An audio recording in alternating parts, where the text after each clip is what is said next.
નમસ્તે વિદ્યાર્થી મિત્રો, કેમ છો તમે બધા? તમે લોકોએ ટેસ્ટ સારી રીતે લખી હશે એવી હું આશા રાખું છું. હવે આપણે ફરી પાછા અભ્યાસ તરફ આગળ વધી રહ્યા છીએ. ધોરણ 6 ની અંદર વિષય ગુજરાતીમાં કાવ્ય 12 જેનું નામ છે રાવણનું મિથ્યાભિમાન. હવે બધાને ખબર છે રાવણ કોણ હતો, બરાબર? તમે જ્યારે દશેરા છે એ મનાવો છો ત્યારે તમે રાવણના છે એ પૂતળા બાળતા તમે જોયા હશે, બરાબર? એટલે લગભગ બધાને ખબર છે. અને ખાસ કરીને લોકડાઉનની અંદર તમે રામાયણ છે એ જોઈ છે, એટલા માટે તમને ખબર છે કે રાવણ કોણ હતો, બરાબર? ચલો, તો અહીંયા આગળ આ કાવ્ય છે એ કવિ ગિરધરકૃત છે. હવે જુઓ, ગિરધરકૃત રામાયણમાંથી સીતા સ્વયંવરમાંથી આપણને અહીં રાવણનો મિથ્યાભિમાન પ્રસંગ આપવામાં આવેલું છે. જનક રાજાએ સીતાનો સ્વયંવર કર્યું ત્યારે એમણે શું શરત મૂકી, ત્યારબાદ રાવણે પોતાના બળ અને પરાક્રમના કેવું અભિમાન કર્યું તેનું, અને છેલ્લે રાવણની કેવી ફજેતી થઈ તેનું સુંદર વર્ણન કવિ અહીં આપણને કરાવેલું છે. તો સૌ પ્રથમ આપણે કવિ પરિચય પ્રાપ્ત કરીએ, ત્યારબાદ રાવણ કોણ હતો તેનું સચિત્ર વર્ણન છે એ આપણે જાણીએ, અને ત્યારબાદ આ પ્રસંગ વર્ણન છે એ જાણીએ. તો ચલો શરૂ કરીએ કવિ પરિચય. વિદ્યાર્થી મિત્રો, ગિરધરકૃત રામાયણમાંથી આપણને અહીં એક પ્રસંગ આપવામાં આવ્યો છે. કવિ ગિરધરદાસનો જન્મ વડોદરા જિલ્લાના માસર ગામમાં થયો હતો. તેમના પિતાનું નામ ગરબડદાસ. ગિરધરકૃત રામાયણ અને રાજસૂય યજ્ઞ એમના જાણીતા પુસ્તકો છે.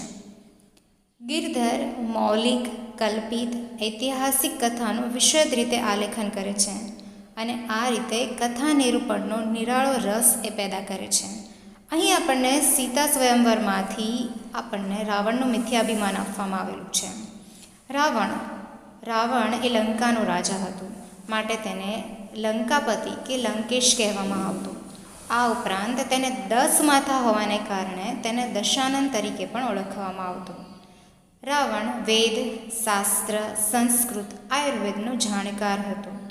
આ ઉપરાંત તે સંગીત તેમજ ગાયનમાં પણ ખૂબ જ નિપુણ હતો. આમ જોવા જઈએ તો રાવણ એ ભગવાન શિવનો પરમ ભક્ત હતો. તેની લંકા નગરીમાં ભગવાન શિવનું એક વિશાળ મંદિર હતું.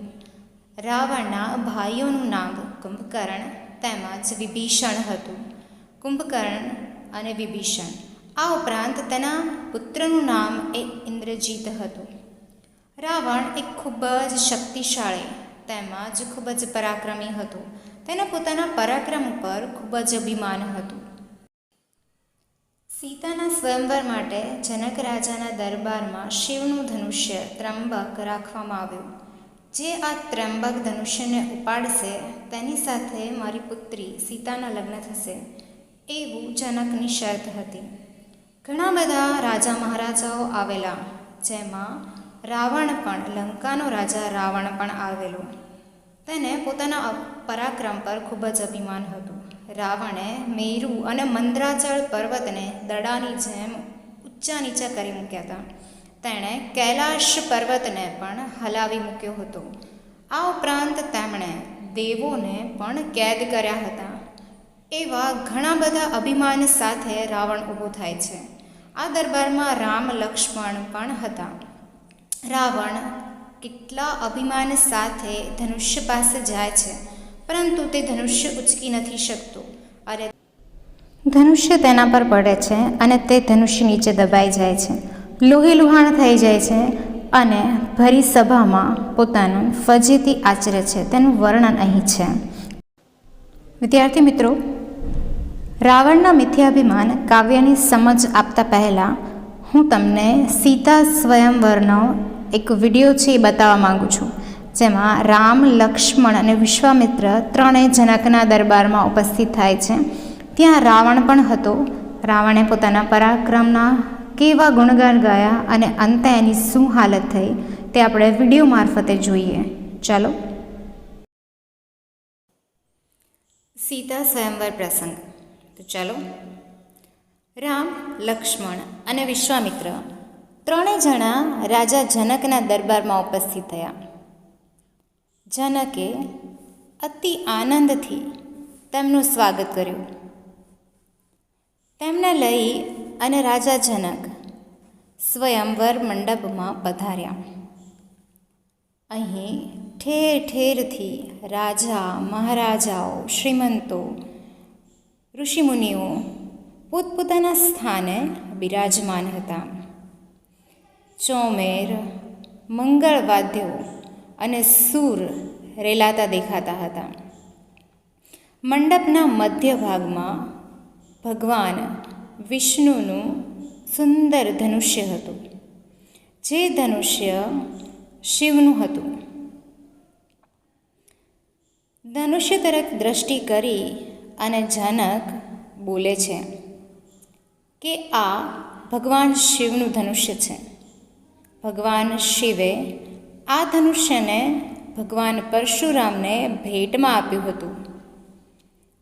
એક દિવસ પરશુરામ જ્યારે ભવનમાં આવ્યા ત્યારે તેમણે ધનુષ્ય લઈ અને ઊભા હતા.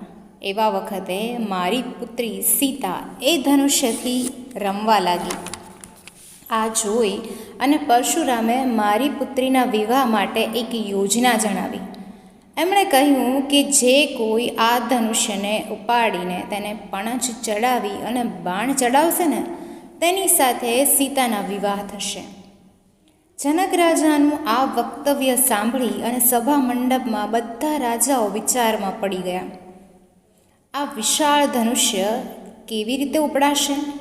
પરંતુ આ સાંભળતા જ ગર્જના કરતો લંકાનો રાજા રાવણ તો ઊભો થયો અને તે બોલ્યો, મેં તો મેરુ અને મંદરાચળ પર્વતને દડાની જેમ ઉછાળ્યા છે, કૈલાશને હલાવ્યો છે, દેવોને બંદી કર્યા છે, તો આ ધનુષ્યની શી વિશાળતા? આ ઘણા વચન બોલી અને ધનુષ્ય પાસે તે જાય છે. આ જોઈ અને સીતાને તો ચિંતા થઈ. સીતાના મનની ચિંતા એ રામ જ સમજી ગયા અને ધનુષ્ય તરફ એક દ્રષ્ટિ કરી, જેથી ધનુષ્યનું વજન અનેક ગણું વધી ગયું. રાવણે હવે 20 હાથ જેટલું બળ કર્યું અને ધનુષ્યને ઉંચકવાનો પ્રયત્ન કર્યો. ધનુષ્ય હલ્યું જ નહીં, પરંતુ જેવું ધનુષ્ય હલ્યું કે તેવું એના હાથમાંથી એ છટકી અને તેના ઉપર પડી ગયું.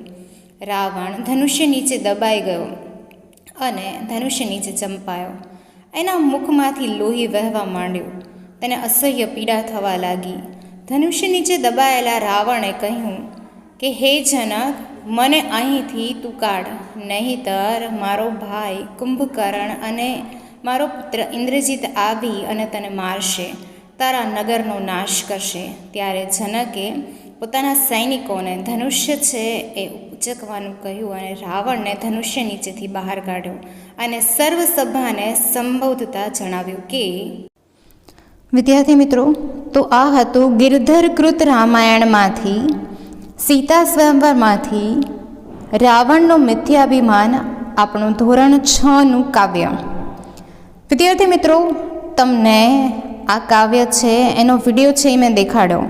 આ કાવ્યની એક એક લાઈન અને તેની સમજૂતી એ આપણે નેક્સ્ટ વિડીયોની અંદર સમજશું. આઈ હોપ, મને લાગે છે ત્યાં સુધી તમને આ કાવ્ય છે એનો વિડીયો, આગળ રાવણનો પરિચય અને કવિ પરિચય છે એ સમજાઈ ગયો હશે. તો મળીએ આપણે કાવ્યની સમજૂતી માટે નેક્સ્ટ વિડીયોમાં. Thank you so much.